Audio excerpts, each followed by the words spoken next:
যেটুকু সময় হাতে রয়েছে এই সময়টাকেও যদি সঠিকভাবে কাজে লাগানো যায়, সঠিকভাবে যদি প্র্যাকটিস করা যায়, তাহলে কিন্তু তোমার কাছে সফলতা ধরা দিতে বাধ্য। হ্যাঁ, সাফল্য কিন্তু তোমার হাতের মুঠোয় ধরা থাকবেই। এখনো যারা মনে করছো যে বেশিরভাগ ক্ষেত্রেই তোমার সিলেবাস এখনো ইনকমপ্লিট রয়ে গেছে, অনেক কিছুই এখনো তোমার কাছে অধরা, তুমি এর আগে সময়টাকে নষ্ট করেছো হেলায়, এখন যখন সময়টা ধীরে ধীরে কমে আসছে তখন চিন্তান্বিত হয়ে পড়ছো যে কিভাবে কোন উপায়ে বেশি নম্বর পাবে অল্প সময়টাকে কাজে লাগিয়ে, তাহলে তোমার জন্য তো উপস্থাপনাটা ভীষণ কার্যকরী হবে। আর যারা মোটামুটি ভালোই প্র্যাকটিস করেছো বা সম্পূর্ণ সিলেবাস কমপ্লিট করেছো, তাদেরকেও বলবো এই জায়গাগুলোর ওপর যদি তুমি জোর দাও তাহলে কিন্তু তোমারও নম্বরটা বেড়ে যাওয়ার সম্ভাবনা বেশি থাকবে। তুমি যদি 80% মার্কসের আশা করে থাকো, তাহলে কিন্তু এইগুলো যদি তুমি প্র্যাকটিস করো অবশ্যই সেই নম্বরটা বাড়বেই।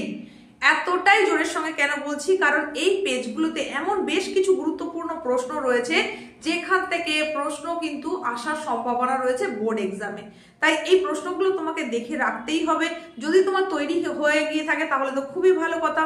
সময় ধরে অতি অবশ্যই লেখার অভ্যেস করো, যেভাবে লেখা উচিত সেটা এর আগে অনেক ভিডিওতে আমি সেটা জানিয়ে দিয়েছি, ঠিক সেইভাবেই লিখে প্র্যাকটিস করো। আর যদি তোমার মনে হয় এখনো তৈরি হয়নি প্রশ্নের উত্তরগুলো, তাহলে অতি অবশ্যই এখনো যেটুকুনি সময় আছে তার মধ্যে তৈরি করে নাও। হ্যাঁ, তোমরা যারা 2026-এ মাধ্যমিক পরীক্ষা দিতে চলেছো, তোমাদের জন্য অত্যন্ত গুরুত্বপূর্ণ হতে চলেছে আজকের এই আলোচনার বিষয়বস্তুটা কি সেটা থাম্বনেল দেখে আকর্ষিত হয়েই তুমি এসেছো।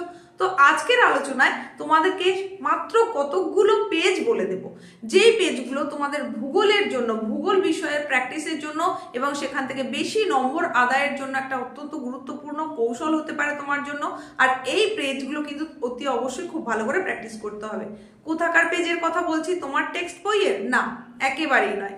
এটা বলছি একটা টেস্ট পেপারের কয়েকটা পেজের কথা, যে টেস্ট পেপারটা বহুল প্রচলিত এবং খুবই জনপ্রিয়। তোমাদের অনেকের কাছেই হয়তো টেস্ট পেপারটা রয়েছে, যাদের কাছে নেই তারা আশপাশ থেকে একটু সংগ্রহ করে দেখে নিতে পারো পেজগুলো এবং সেখান থেকে কোশ্চেনগুলো একটু কালেক্ট করে নিতে পারো। তাহলে তুমি কিন্তু এখান থেকে একটা ভালো নম্বর অতি অবশ্যই পাবে। আর কোনো রকম সময় নষ্ট না করে আমরা তাহলে এখন জেনে নিই যে কোন টেস্ট পেপার এবং সেখানে কোন পেজগুলো করতে হবে। যে টেস্ট পেপারটার কথা বলছি সেটা হচ্ছে ABTA test paper. ABTA test paper যেটা অলরেডি প্রকাশ হয়ে গেছে, তোমরা অনেকে সেটা কিনেও নিয়েছো এবং অলরেডি প্র্যাকটিসও হয়তো শুরু করে দিয়েছো। যে পেজগুলোর কথা বলবো তারও মধ্যে হয়তো বেশ কতগুলো পেজ তোমার প্র্যাকটিস হয়েও গেছে, কিন্তু যেগুলো বাকি থেকে গেছে সেগুলো তো তোমাকে অবশ্যই দেখে নিতে হবে। আর যদি হয়ে গিয়েও থাকে তাহলে বলবো আরো একবার রিভিশন করে নাও, কারণ মধ্যশিক্ষা পর্ষদ কর্তৃক প্রকাশিত টেস্ট পেপার খুব তাড়াতাড়ি তোমাদের জন্য চলে আসছে, খুব তাড়াতাড়ি তোমরা হাতের কাছেই পেয়ে যাবে। কিছুদিনের মধ্যে যখন ওই টেস্ট পেপারটা পেয়ে যাবে, ওটা কিন্তু তোমাদের জন্য আরো বেশি গুরুত্বপূর্ণ হয়ে উঠবে। তাই তখন তোমাকে ওই সেটটা প্র্যাকটিস করতে হবে, মানে মধ্যশিক্ষা পর্ষদ কর্তৃক যে টেস্ট পেপার সেটা প্র্যাকটিস করতে হবে। তাই যে কটা দিন বাকি রয়েছে ওই টেস্ট পেপারটা হাতে পেতে, ততদিন পর্যন্ত এবিটি টেস্ট পেপারটা ভালো করে কমপ্লিট করে নাও। আর যদি তোমার অধিকাংশটা কমপ্লিট হয়ে গিয়ে থাকে তাহলে শুধুমাত্র একটু রিভিশন করলেই হয়ে যাবে।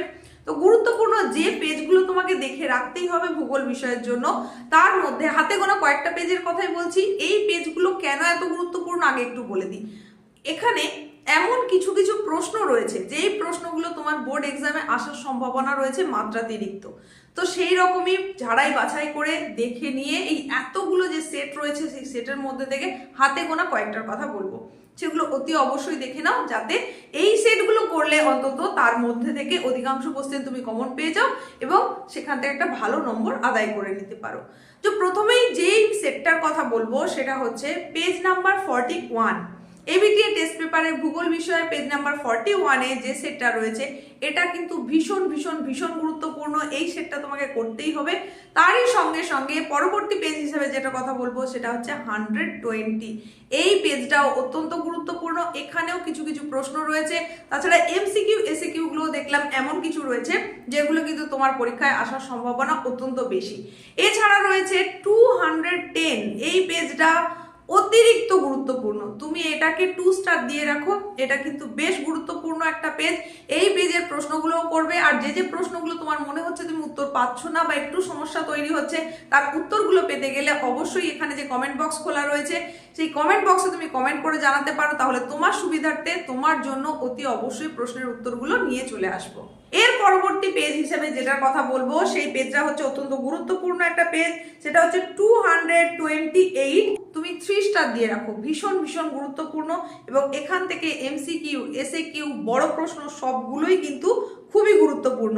তোমাদের মধ্যে থেকে কিছু কিছু জন জানতে চেয়েছো যে এখনো অনেক কিছুই আমার করা হয়ে ওঠেনি, মোটামুটি MCQ থেকে মানে ছোট প্রশ্ন থেকে বেশিরভাগ নাম্বারটা আমি তুলে নিতে পারবো কোন উপায়। তাদেরকে বলবো এই টেস্ট পেপারে যতগুলো পেজ রয়েছে প্রত্যেকটা পেজের MCQ, SAQ গুলো কমপ্লিট করে নাও, তাহলে কিছুটা হলেও কিন্তু তুমি রিকভার করার সুযোগ পাবে। একটা পেজও কিন্তু ছাড়লে তখন চলবে না। আর এখন আমি বলছি হাইলাইটেড পেজ, যেগুলো থেকে তোমার সব ধরনের প্রশ্নের কমন আসার সম্ভাবনা রয়েছে। তাহলে এই যে পেজগুলোর কথা তোমাদের বললাম, এই পেজগুলো তো তোমাকে অত্যন্ত গুরুত্ব সহকারে করতে হচ্ছেই।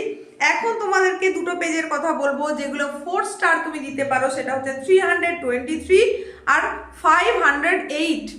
এই দুটো পেজকে তুমি 4 স্টার দিয়ে রাখো, মানে এতটাই গুরুত্বপূর্ণ। আর একটা পেজের কথা বলবো যেটা 5 স্টার যুক্ত, সেটা হচ্ছে 417। এটা কিন্তু আরো গুরুত্বপূর্ণ। তো ব্যাস, এই কয়েকটা যে সেটের কথা বললাম এগুলোই তুমি ভালো করে প্র্যাকটিস করো। দেখবে যাদের এখনো অনেকটা সিলেবাস কমপ্লিট বাকি রয়েছে, কমপ্লিট হয়নি, তাদের জন্য এই সেটগুলো করলে আশা করি একটা ভালো নম্বর তুমি পেতে পারবে। আজকের উপস্থাপনাটা তোমার কেমন লাগলো কমেন্টে জানাও। আরো কোনো বিষয় যদি তোমার জানার থাকে সেটাও জানাতে পারো। ভালো লাগলে লাইক করো, বন্ধুদের মধ্যে শেয়ার করে হাই পয়েন্টটা দিয়ে দাও। দেখা হচ্ছে পরবর্তী গুরুত্বপূর্ণ উপস্থাপনার সঙ্গে।